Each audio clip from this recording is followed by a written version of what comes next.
In this lesson, we will understand the role of tools and techniques used in project management. Every profession has its own tools and techniques. Whether you are a chef, a surgeon, a carpenter, or a project manager, tools and techniques are at the heart of your craft. A chef uses tools like knives, mixers, ovens, and lots of techniques like sauteing, blanching, or braising to transform raw ingredients into a gourmet dish. Similarly, a surgeon uses tools like scalpels and endoscopes, but it is the technique of laparoscopic surgery that ensures a safe minimal incision procedure.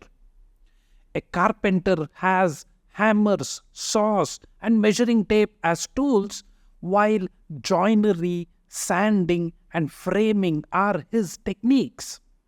In all cases, tools are the instruments and techniques are the ways or methods to use them to achieve a desired result. Exactly similarly, the project management profession is no different. Whether we are planning a budget, or we are resolving a team conflict, or engaging stakeholders, we use well-established tools and techniques, T&Ts, recommended by the PMBOK guide. So what exactly are tools and techniques? In the PMBOK, tools and techniques are a part of every process. A tool is something tangible or it is software-based that helps you perform a task like project management software or some checklists or templates or diagrams. A technique is a method or a procedure to carry out work like brainstorming or root cause analysis or Monte Carlo simulation. Every PMBOK process includes inputs, tools and techniques, and outputs. So, T&Ts are the bridge between what we receive as inputs and what we produce in every step of managing a project. Consider an example. In the process identify risks, we might use tools like risk register templates, prompt lists, checklists, and so on. And the techniques we apply are SWOT analysis, expert judgment, assumption analysis, and so on. Tools and techniques are how project managers turn theory into actual action. And so, now the question is, how are tools and techniques related or similar in nature? Although tools and techniques are distinct terms, but in reality and in practice, they are often paired together. They need to be paired together and used in complementary ways. Tools need certain techniques to use them, and techniques often use certain tools to be used. For example, a cause and effect diagram, that is a tool, is used in conjunction with a root cause analysis, which is a technique. A scheduling software, that is a tool, helps apply schedule compression, that is a technique, like crashing or fast tracking. We will go into all of this in very great detail with actual examples later in the course. So if you are not following along, don't worry. In many PMBOK processes, the line between tools and techniques is blurred. Some resources, for example, expert judgment, might be categorized differently depending on the context that is being applied. So how are tools and techniques different? Let's break down their distinctions a little bit further. Tools are more tangible, but techniques are more conceptual. Tools can be templates, forms, software, or diagrams. Techniques are structured approaches or logical sequences of actions. Take an example. Histogram is a tool versus trend analysis is a technique. Checklists are tools versus checklist analysis is a technique. Techniques require expertise, tools require usability. Using a tool might need some kind of a training. Applying a technique requires deeper judgment, contextual awareness and decision making. Techniques drive insight and tools drive execution. Techniques often help you analyze, evaluate, and decide. Tools help you document, visualize, and communicate. So now your question is, does every tool have a technique? No, not every tool has a pair technique and not every technique needs a tool. Let's consider some scenarios. Let's look at a tool without a technique. A milestone chart used to visualize key events has no specific technique needed. One more scenario of a technique only. Negotiation technique, which is used in procurement, has no specific tool. It might occur verbally without any kind of tools. And a situation where both tools and techniques are used, risk probability and impact matrix, this matrix is a tool, is paired with probability impact assessment, which is a technique. And this is a perfect pairing. Many effective project management practices rely on combining both. A tool without a methodical use might be underutilized, and a technique without support tools might become inefficient.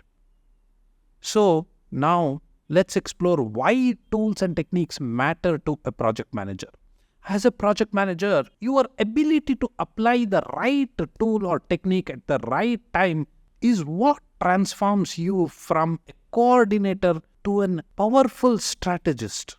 Here is why T&Ts are crucial to you. The first one is standardization.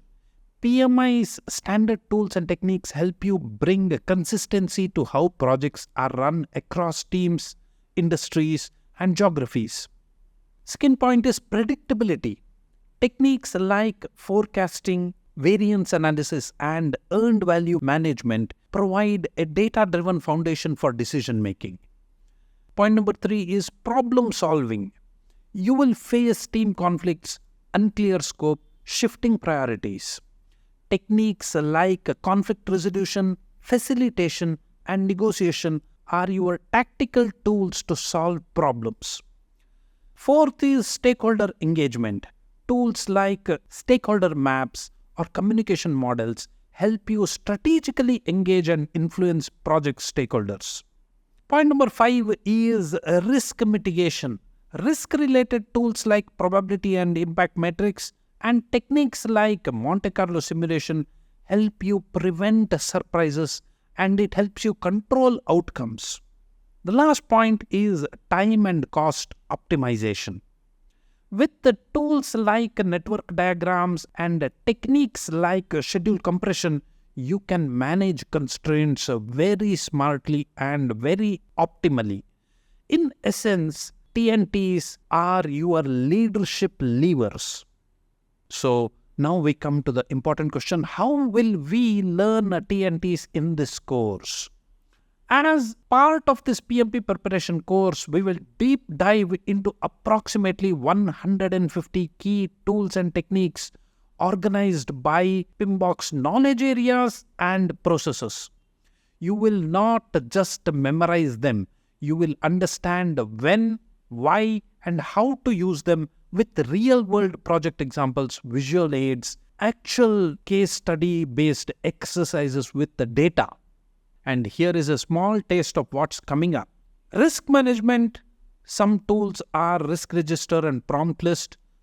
Example techniques for the same are root cause analysis and SWOT analysis. For schedule management, we have tools like Gantt chart, project calendars, techniques like critical path method, CPM, and schedule compression. For stakeholder engagement, we have tools like power interest grid and techniques like stakeholder analysis and facilitation. For quality management, we have tools like control charts, Fishbone diagrams, and techniques like process analysis and quality audits.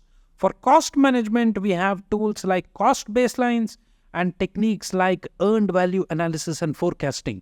For communication, we have tools like communication models and techniques like feedback and communication competence. We are going to group these tools and techniques under several categories like data gathering techniques, which are used to collect data and information from a variety of sources. There are 9 data gathering tools and techniques. Data analysis techniques, these are used to organize, assess, and evaluate data and information. There are 27 data analysis tools and techniques we will study. Data representation techniques, these are used to show graphic representations or other methods which are used to convey data and information. There are 16 different data representation tools you will learn. Decision-making techniques, these are used to select a course of action from different possible alternatives. And there are 3 decision-making tools and techniques we will study. Communication skills are used to transfer information between stakeholders. And there are 4 skills that we will study. Interpersonal and team skills, these are used to effectively lead and interact with the team members and other stakeholders. There are 17 different ITS tools and techniques that we will study. Apart from all of this, there are another 59 ungrouped tools and techniques that will be covered in this course. Now, from knowledge to application, your PMP edge. During the PMP exam, you will be tested on your ability to identify, select, and apply the right tool and technique in various scenarios. And here is what it may look like. First example, you are planning stakeholder engagement and you need to determine their influence and interest. What will you do? You will use power interest grid, which is a tool, and stakeholder analysis, which is a technique. Example number 2, you are behind the schedule, your project is in problem. What will you do? You will apply schedule compression techniques, crashing, or fast tracking.